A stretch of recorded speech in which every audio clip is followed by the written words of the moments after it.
The order came down like a hammer in the dead of night. President Trump, citing a need to restore order, authorized a sweeping crackdown on DC's homeless encampments. The plan: clear the tents, clear the streets. The announcement sent a shockwave of dread through the city's most vulnerable. This wasn't about politics, it was about survival. The White House spoke of federalizing police and deploying the National Guard, painting the homeless as a threat. The message: accept services, or face fines, and jail. Suddenly, having nowhere to go was a crime. For those in tents, the news spread in fearful whispers. The government was coming, and no one knew where to go. The policy was framed as a solution, but on the ground, it felt like eviction from the last place they could call their own. Experts called the federal intervention unprecedented, a dark turn in how America treats poverty. The order, effective August 11, 2025, created panic and chaos. There was no plan, just the threat of removal. People who'd built a fragile stability were told to vanish overnight. The city braced for a policy that promised cleanliness but threatened to leave broken lives behind. The crackdown began without mercy. Bulldozers and police swept through 8 sites in 2 weeks, destroying more than tents. They destroyed lives. Kevin and Megan Abraham, like dozens of others, were suddenly cast adrift in a city that had declared them unwelcome. People lost medicine, IDs, and the last threads of their past. Encampments, seen as eyesores by some, were neighborhoods to their residents, places of mutual support. Forced removals shattered these fragile communities, leaving people isolated and vulnerable. The choice: go to a shelter many feared, or run and hide. Most ran, disappearing into alleys and woods, cut off from resources and outreach. The crackdown didn't solve homelessness, it just made survival harder. People felt betrayed, hunted, and constantly anxious. Every siren brought new fear. The immediate impact: not a cleaner city, but a population pushed deeper into despair. The struggle for survival became infinitely more difficult.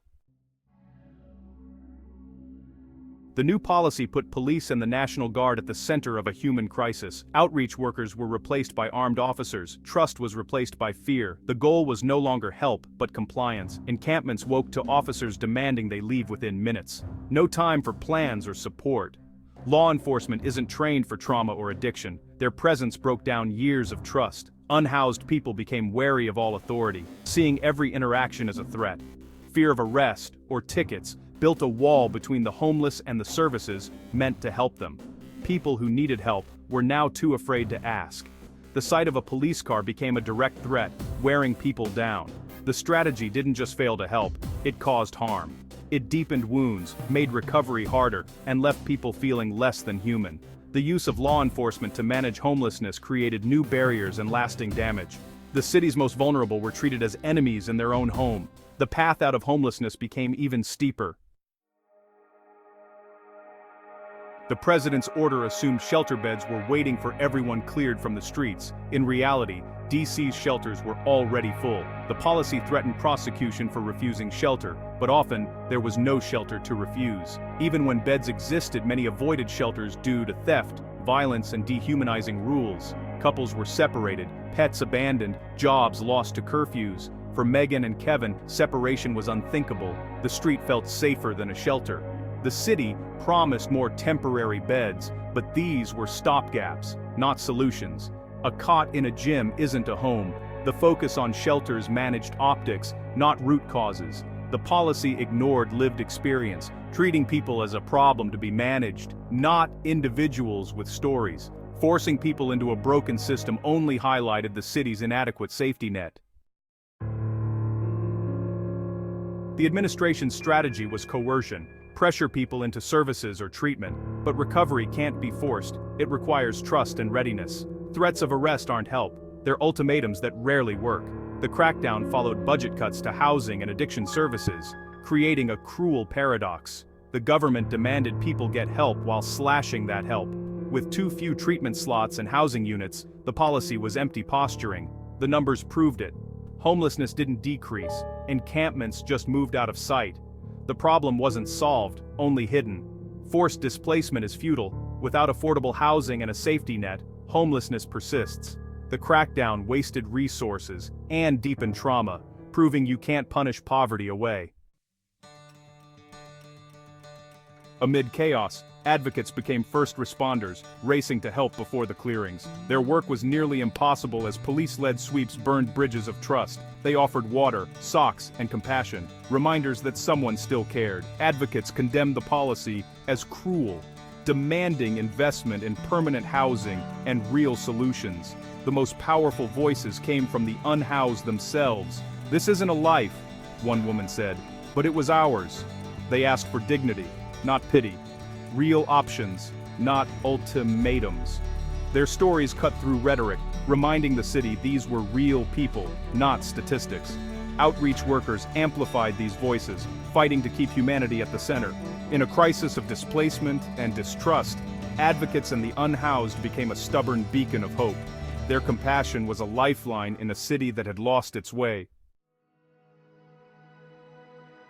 The crackdown's deepest wounds were invisible. The constant threat of being uprooted inflicted severe psychological harm. Losing the only place of safety is profoundly traumatic, stripping away dignity and autonomy. Anxiety, hopelessness, and fear became constant companions. Encampments were more than tents, they were communities, families forged in hardship. Clearings destroyed these networks, leaving people isolated and vulnerable to depression and exploitation. A pervasive distrust settled in. People avoided outreach workers, fearing any contact could lead to removal. This breakdown in trust made it harder for those most in need to get help. The psychological scars will last long after the streets are cleared. The trauma is sleepless nights, flinching at every car, feeling worthless. For a population already struggling, this added burden was devastating. The policy didn't just fail to solve homelessness, it actively harmed mental health. It was a quiet violence that attacked the spirit and will to survive.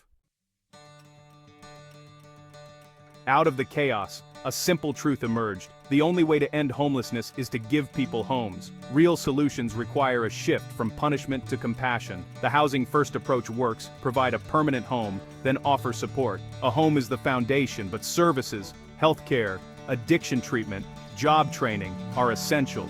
These must be offered with respect, letting people choose their own path.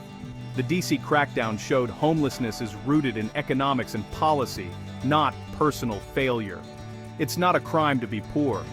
People want real options and dignity, not to be made invisible. The goal isn't to make homeless people disappear, but to end homelessness itself. There is hope in the resilience of advocates and the human spirit. The path forward is through support, not sweeps. A home is a basic human right. By investing in housing and each other, we can build a community where everyone has a place to call home.